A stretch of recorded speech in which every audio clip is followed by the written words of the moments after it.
기도는 함께 사는 것이다. 왜 우리는 기도를 그렇게 오래 하면서도 나는 하나님과 대화한 적이 있나? 이렇게 생각할까요?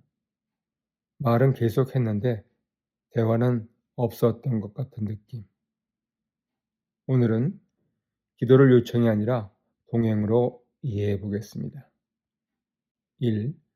기도의 목적은 무언가 얻는 것이 아니다. 기도의 목적은 삶을 쉽게 만드는 것도, 기적적인 능력을 얻는 것도 아닙니다. 하나님을 아는 것입니다. 우리는 보통 문제 해결, 보호 요청, 응답 기대하면서 기도합니다. 질문은 하나님은 이미 다 아시는데 왜 말해야 할까요? 왜 찬양해야 할까요? 왜 감사해야 할까요? 기도가 단순히 우리 마음을 정리하는 심리 훈련이라면 기도는 일기 쓰기와 다르지 않습니다. 기도는 자기 개발이 아니라 관계입니다. 2. 대화 없는 관계의 불안. 솔직히 하나님 음성을 직접 들어본 사람 있나요? 그래서 기도는 종종 독백처럼 느껴집니다. 그런데 중요한 점은 우리는 하나님께 정보를 전달하려고 기도하는 것이 아니죠. 하나님은 우리가 그분과 함께 관심을 갖기를 기다리십니다. 기도는 하나님을 설득하는 시간이 아니라 하나님과 같은 방향을 바라보는 시간입니다. 3. 기도는 하나님의 일에 참여하는 행위. 요도에게 신앙은 하나님이 대신 일해주는 구조가 아닙니다. 하나님은 인간을 협력자로 부르십니다. 예수님은 기도를 통해 아버지와 함께 일하셨습니다.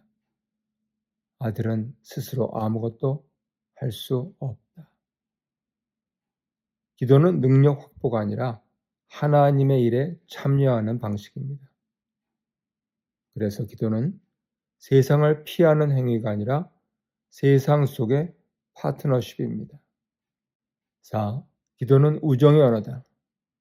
하워스는 교회를 하나님의 우정 공동체라고 말하죠.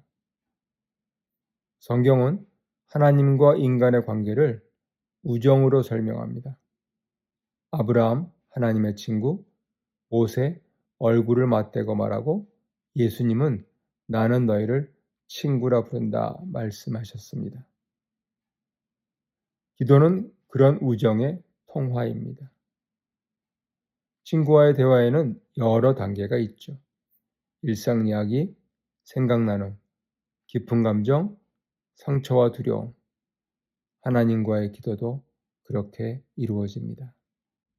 5. 하나님과의 지속적 대화. 기도는 특정 시간만의 행위가 아닙니다. 하루 일을 아내에게 이야기하는 장면을 상상해 보십시오.